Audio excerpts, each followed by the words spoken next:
At its peak, Rome was an unshakable force. Its invincible legions had expanded an empire from the deserts of Egypt, across the coasts of Spain, to the misty Isles of Britain. They built a colossal machine of governance, an empire that seemed destined to last forever.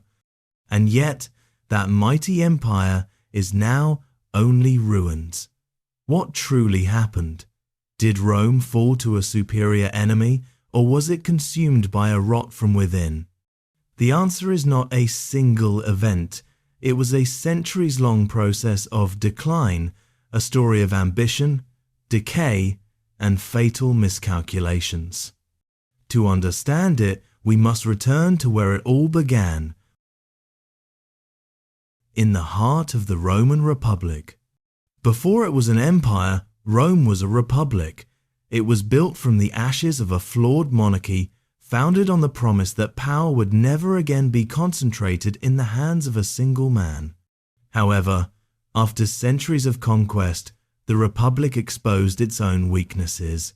Endless civil wars, power struggles between generals, and public discontent left the government paralyzed.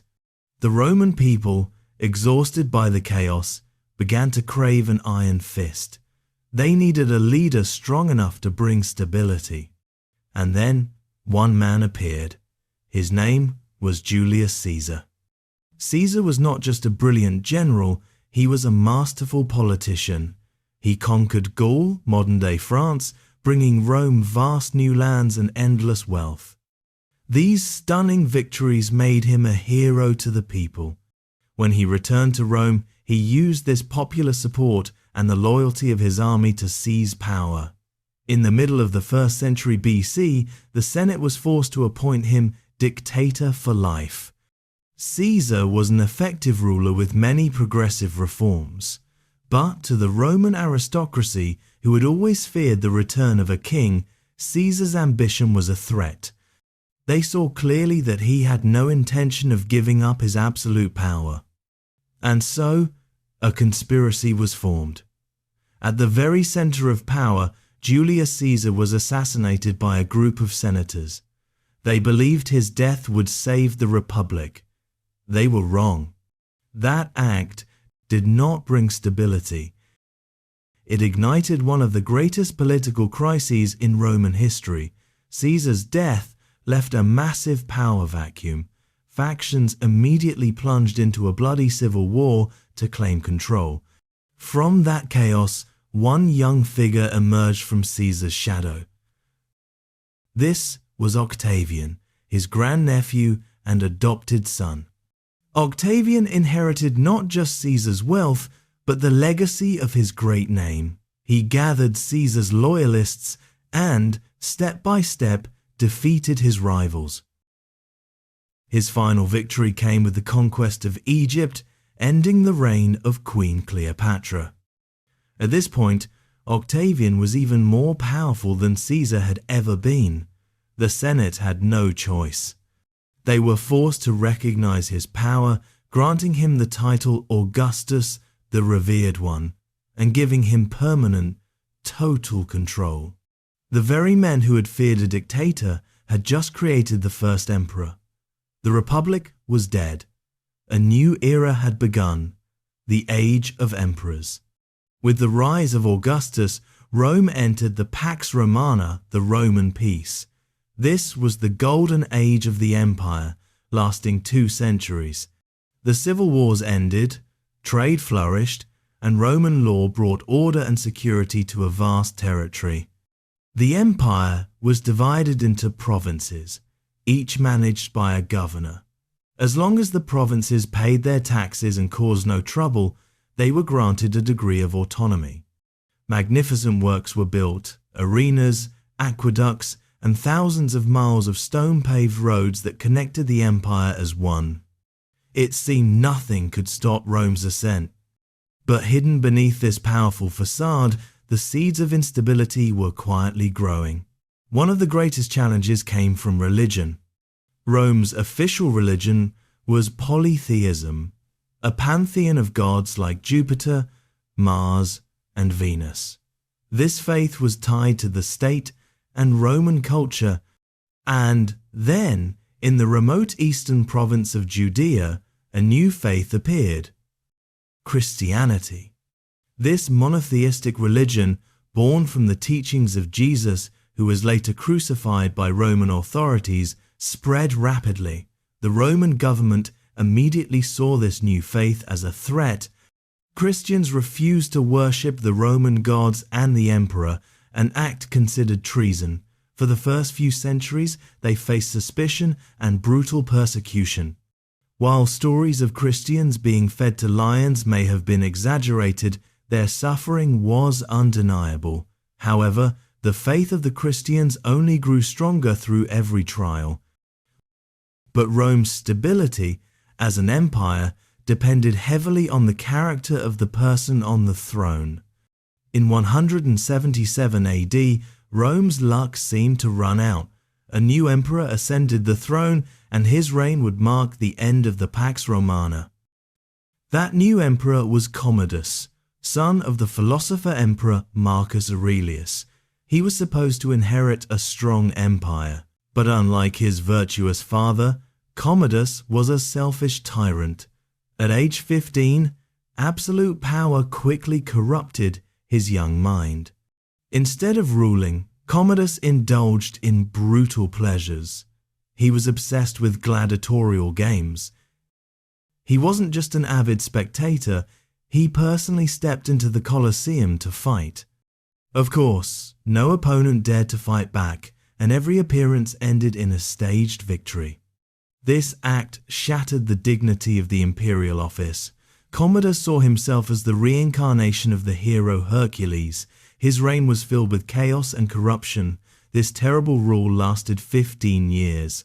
Finally, he was assassinated by a wrestler in his own bath. The Senate immediately declared him an enemy of the people and ordered all his statues destroyed. The death of Commodus ended the Pax Romana, but it opened an even darker chapter. The year 193 AD entered history as the year of the 5 emperors. Rome plunged into civil war. Power was seized by force. The chaos eventually subsided when General Septimius Severus seized control, but the cracks in the empire were now visible. The political instability in Rome sent a clear message to the distant provinces. The central government was weak. As Rome wrestled with a series of weak emperors, territories began to break away. In the west, the self-proclaimed Gallic Empire was formed. In the east, Queen Zenobia of the Palmyrene Empire rebelled, seizing Egypt and other vital lands. The Roman Empire, for the first time in its history, faced total disintegration. In this desperate moment, a new series of leaders, seasoned soldiers, rose from the ranks, ready to do anything to save the empire. The 3rd century was a dark period. The empire was torn apart by civil war, invasions, economic depression, and plague. Power truly lay with the army. It seemed the great empire was dissolving. But Rome's vitality was not yet gone. A series of soldier emperors, known as the Illyrian emperors, rose to restore order. The first among them was Aurelian. Aurelian ruled for only 5 short years, but his achievements were extraordinary. He was a brilliant military commander. He defeated the barbarian tribes, then turned to the breakaway states. He conquered the Palmyrene Empire and reabsorbed the Gallic Empire. In just a few years, Aurelian had reunified the entire empire. He built a massive defensive wall around Rome, the ruins of which still stand today. The Senate granted him the title Restitutor Orbis, Restorer of the World. His successor, Diocletian, was a great administrative reformer. He realized the empire had become too large for one man to rule. He therefore established the Tetrarchy rule of 4, splitting the empire into eastern and western halves, each ruled by a senior and junior emperor. The crisis of the 3rd century was over, but the Roman Empire that rose from the ashes was not the same. It was more militarized and more autocratic. And then Diocletian's successor, Constantine the Great, made an even more profound change. Constantine ended the Tetrarchy and reunited the empire. But his most important change was the legalization and support of Christianity. This decision created a revolution. Christianity, once a persecuted religion, became the favored faith of the emperor. Soon after, it would become the state religion. He also moved the capital from Rome to a new city in the east, Byzantium, renaming it Constantinople. Constantine gave the empire new life. But did these profound changes truly strengthen the empire, or did they inadvertently sow the seeds for the final division? Constantine's reign gave the church immense political and social power, but it also created new tensions. Many in the aristocracy remained loyal to the traditional gods. They saw abandoning the gods who had protected Rome for centuries as an act of betrayal. Religious conflicts began to erupt. Constantine's rule also had a dark side. He did not hesitate to eliminate rivals, and corruption increased to ensure the army's loyalty. This stability proved fragile. After Constantine's death in 337, his three sons, instead of ruling peacefully, plunged the empire into a fratricidal civil war. Decades of chaos passed until 379, when a new emperor, Theodosius, reunited the empire. He would be the last emperor to rule a unified Rome. Under his reign, Christianity officially became the state religion, and all forms of polytheistic worship were banned. Theodosius restored order. But while he was busy with internal affairs, a far more terrible threat was forming outside. On the steppes of Central Asia, a nomadic, warlike people was moving west. They were the Huns. The arrival of the Huns created a domino effect. Germanic tribes, like the Goths, were forced to flee their homelands. Panicked and desperate, hundreds of thousands of Goths amassed on the Danube River, the Roman border, and begged for asylum.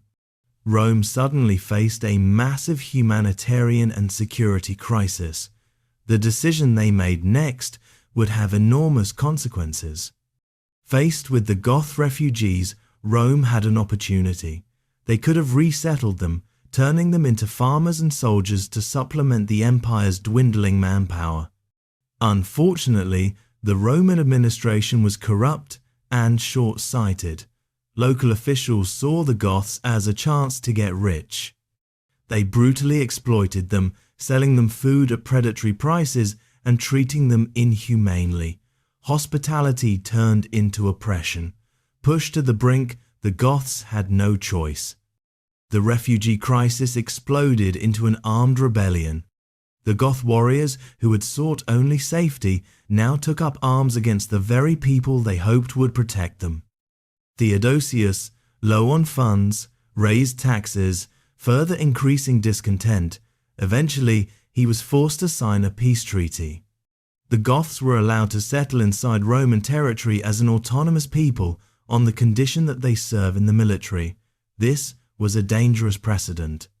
For the first time, a barbarian tribe was allowed to exist as a state within a state on Roman soil, undermining the empire's sovereignty. After Theodosius died in 395, he made one final mistake. He split the empire between his two sons. Arcadius received the east, the Byzantine Empire. Honorius received the west, including Rome. This was a fatal division.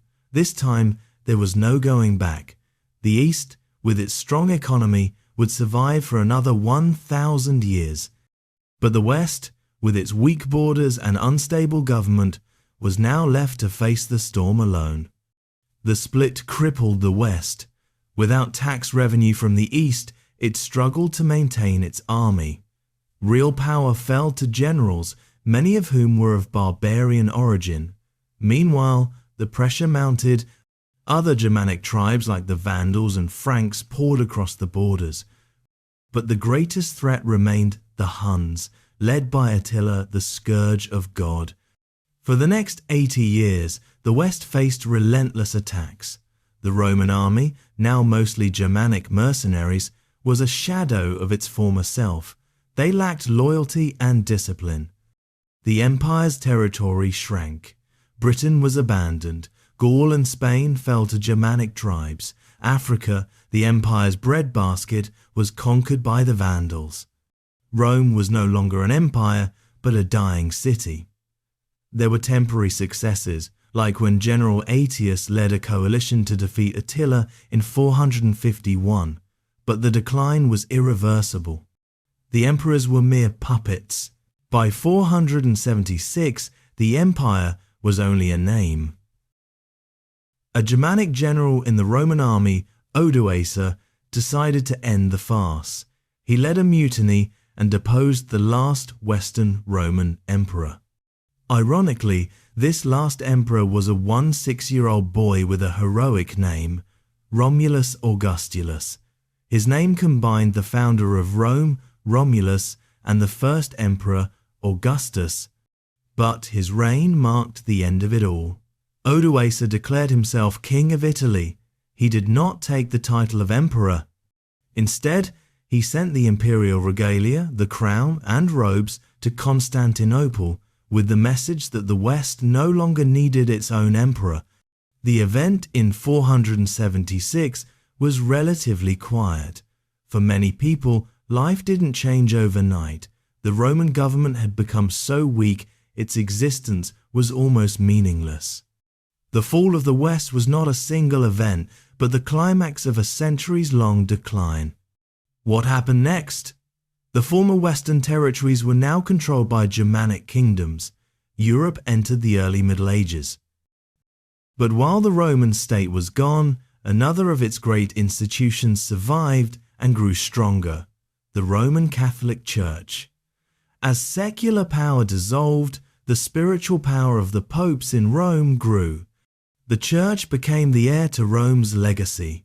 It used Latin, preserved ancient knowledge in monasteries, and gradually converted the Germanic tribes to Christianity. For the next 1,000 years, the Church would be the unifying force in Europe. So, why did Rome truly fall? It was a perfect storm of combined factors. 1. Military decay.